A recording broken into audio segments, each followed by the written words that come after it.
Olá pessoal, nesse vídeo vamos aprender sobre números racionais. Então aqui tem o símbolo Q, que é o símbolo do conjunto dos números racionais.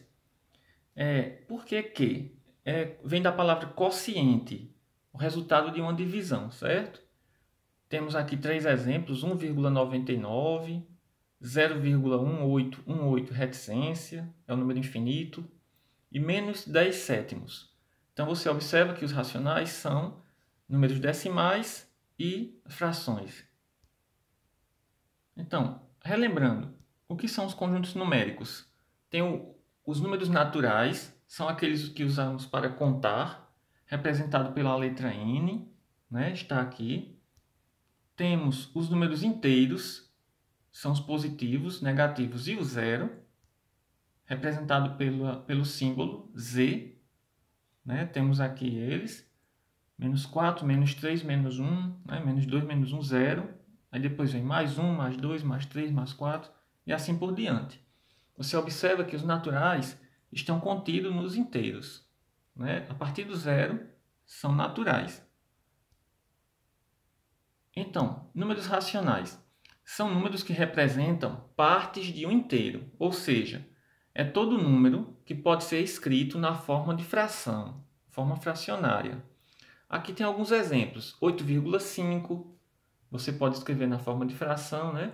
6 quintos já é uma fração, você pode também transformar em decimal. Menos 0,9, 4,75, menos 10 meios e 6,333 reticência. Então, todos são números racionais. O conjunto dos números racionais é representado da seguinte forma.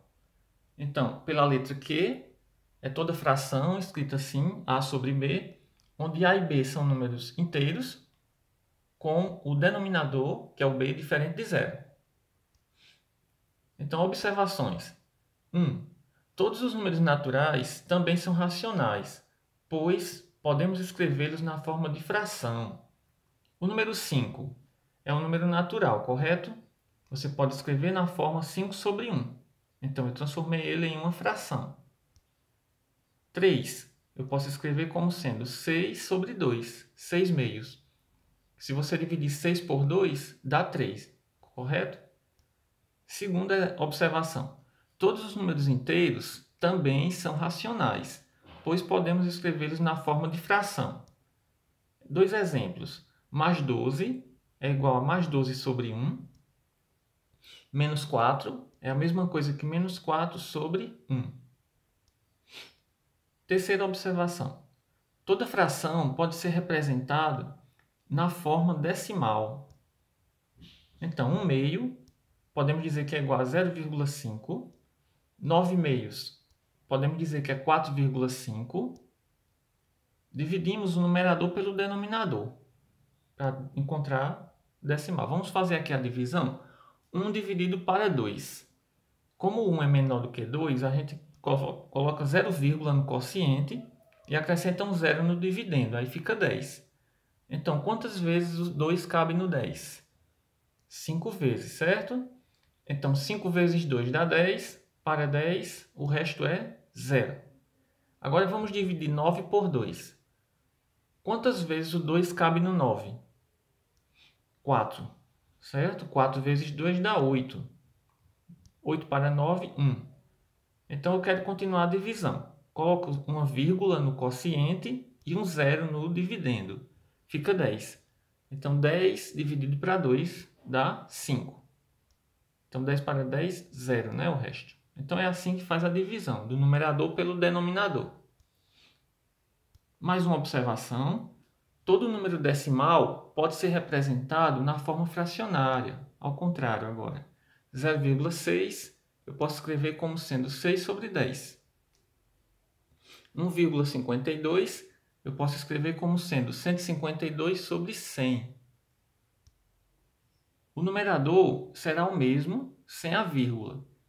E o denominador será 10, 100 ou 1000. Essa é a regra.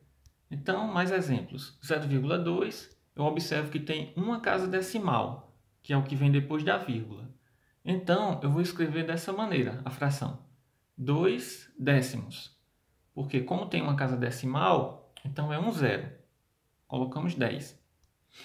Se for 3,45, a gente escreve 345 no numerador e o denominador vai ser 100. Duas casas decimais corresponde a 2 zeros. Mais um exemplo, 0,001. Então, temos 3 casas decimais, o denominador vai ser 1000. 3 zeros, certo? Mais uma observação. Os números decimais podem ser decimais exatos ou dízimas periódicas. Então, o decimal exato ele é finito. Por exemplo, 4,5, 1,99. E a dízima periódica é infinito e possui um padrão. Exemplo, 2,555 reticência, 0,1818 reticência. Então, os padrões aqui são o 5, que se repete infinitas vezes, e no segundo, 18, repete infinitas vezes. A última observação, acrescentando zeros depois da vírgula, não se altera o número decimal. Veja só, 3,5 podemos escrever como sendo 3,50. Na hora de somar, subtrair ou comparar números decimais, a gente utiliza essa dica de acrescentar zeros no final. Então, 3,500 também é o mesmo 3,5. Então, pessoal, espero que você tenha entendido o que é um número racional e até a próxima.